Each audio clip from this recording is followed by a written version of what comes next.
Supreme court का वक्फ संशोधन अधिनियम 2025 पर अंतरिम आदेश।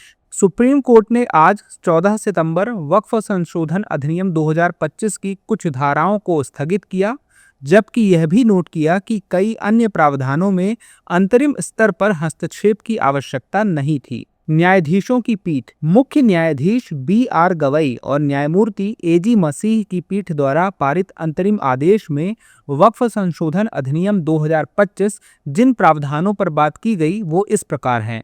5 वर्षों तक इस्लाम का अभ्यास करने का प्रावधान। धारा 3(1)R के तहत किसी व्यक्ति को वक्फ बनाने के लिए कम से कम 5 वर्षों तक इस्लाम का अभ्यासक होना चाहिए। न्यायालय ने कहा यह प्रावधान तब तक स्थगित रहेगा जब तक राज्य सरकारें इस प्रश्न को निर्धारित करने के लिए नियम तैयार नहीं कर लेती। स्थगन का कारण मनमाना प्रयोग की संभावना। बिना ऐसे मैकेनिज्म के यह प्रावधान शक्तियों का मनमाना प्रयोग कर सकता है। दुरुपयोग होने का उद्देश्य।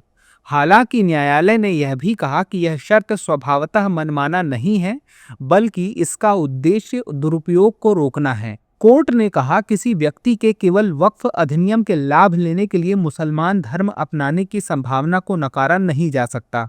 सरकार के साथ विवाद के दौरान वक्फ भूमि का डी रिकॉग्निशन। धारा 3(c)(2) के तहत किसी संपत्ति को जो कथित अतिक्रमण के विवाद में है तब तक वक्फ संपत्ति नहीं माना जाएगा जब तक संबंधित अधिकारी अपनी रिपोर्ट नहीं दे देता। स्थगित की गई धाराएं। पहला, धारा 3(c)(3) राजस्व रिकॉर्ड में आवश्यक सुधार करने का प्रावधान। दूसरा, धारा 3(c)(4) राज्य सरकार को रिपोर्ट देने का प्रावधान। मुख्य न्यायाधीश ने कहा कि संपत्ति के अधिकारों को निर्धारित करने के लिए कलेक्टर को अनुमति देना शक्तियों के पृथक्करण के सिद्धांत के खिलाफ है। वक्फ बोर्डों में गैर मुस्लिम सदस्य। केंद्रीय वक्फ परिषद में अधिकतम 4 गैर मुस्लिम सदस्य हो सकते हैं। राज्य वक्फ बोर्ड में अधिकतम 3 गैर मुस्लिम सदस्य हो सकते हैं। वक्फ बोर्ड के CEO के लिए सुझाव। न्यायालय ने सुझाव दिया कि जहां तक संभव हो बोर्ड के मुख्य कार्यकारी अधिकारी CEO को मुस्लिम समुदाय से नियुक्त किया जाए। पंजीकरण की शर्त और न्यायालय का स्पष्टीकरण। पंजीकरण की शर्त।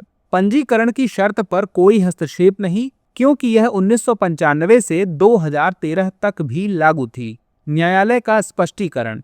न्यायालय ने स्पष्ट किया कि इसके निर्देश केवल प्राइमा फेसी दृष्टिकोण पर आधारित हैं और अंतिम सुनवाई में प्रावधानों की वैधता पर पार्टियों को दलील देने से रोका नहीं जाएगा। चलिए देख लेते हैं एक अभ्यास प्रश्न। न्यायालय ने किस कारण से 5 साल इस्लाम अभ्यास की शर्त को स्थगित किया? A, यह प्रावधान पुराना है। B, राज्य सरकारों के पास नियम बदलने का समय चाहिए।